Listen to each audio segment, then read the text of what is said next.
રાજકોટમાં થયેલા ટીઆરપી અગ્નિકાંડમાં જે રીતે ત્યાં જીવતા લોકો સળગી ગયા હતા અને ત્યારબાદ કોંગ્રેસના નેતાઓએ જિગ્નેશ મેવાણી હોય, પાલ આંબલિયા હોય કે લાલજી દેસાઈ હોય, ત્યાં સળંગ 3 દિવસના ઉપવાસ કર્યા અને ન્યાયની માંગ સાથે રસ્તા ઉપર ઉતરી રહ્યા છે. અને 25મી તારીખે જ્યારે 1 મહિનો પૂરો થઈ રહ્યો છે ટીઆરપી ગેમ ઝોનમાં લાગેલી આગને, તેવામાં તે લોકો રાજકોટ બંધનું પણ એલાન આપી રહ્યા છે. હવે જિગ્નેશ મેવાણીના સમર્થનમાં ગેનીબેન ઠાકોર પણ ઉતર્યા છે અને ગેનીબેન ઠાકોર આવતીકાલે રાજકોટ પહોંચશે અને રાજકોટમાં પોલીસ કમિશનર ઓફિસે પોલીસ કમિશનરને મળવા માટે જશે કોંગ્રેસના કાર્યકર્તાઓ સાથે.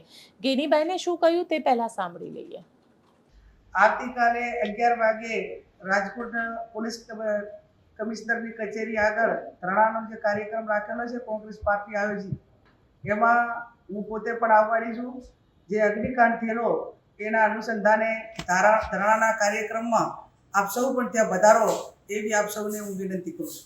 સાફ છે કે ટીઆરપી અગ્નિકાંડમાં ભારતીય જનતા પાર્ટીના રાજકોટના નેતાઓ અને રાજકોટ મ્યુનિસિપલ કોર્પોરેશનના અધિકારીઓ વચ્ચેની સાંઠગાંઠ સામે આવી છે. જે રીતે ઇન્વેસ્ટિગેશન થઈ રહ્યું છે અને સુભાષ ત્રિવેદીની એસઆઈટી ઉપર હાઈકોર્ટે જે રીતે સવાલ ઊભા કર્યા છે, આ બધાને લઈને ક્યાંક ને ક્યાંક કોંગ્રેસ જે છે તે હવે આક્રમક મૂડમાં દેખાઈ રહી છે અને કોંગ્રેસે પોતાના જીતેલા ઘોડાને અહીંયા દાવ ઉપર લગાવ્યો છે. કારણ કે કોંગ્રેસને ક્યાંક ને ક્યાંક આશા છે કે જે રીતે બનાસની બેન ગેનીબેને બનાસમાં પોતાનો પરચમ લહેરાવ્યો, તેવી જ રીતે રાજકોટની અંદર પણ જીત બાદ હવે ગેનીબેન જે રીતે મેદાનમાં ઉતરી રહ્યા છે, તેનાથી રાજનીતિક રીતે કોંગ્રેસ ચોક્કસથી રાજકોટમાં તેમને ફાયદો થઈ શકે છે.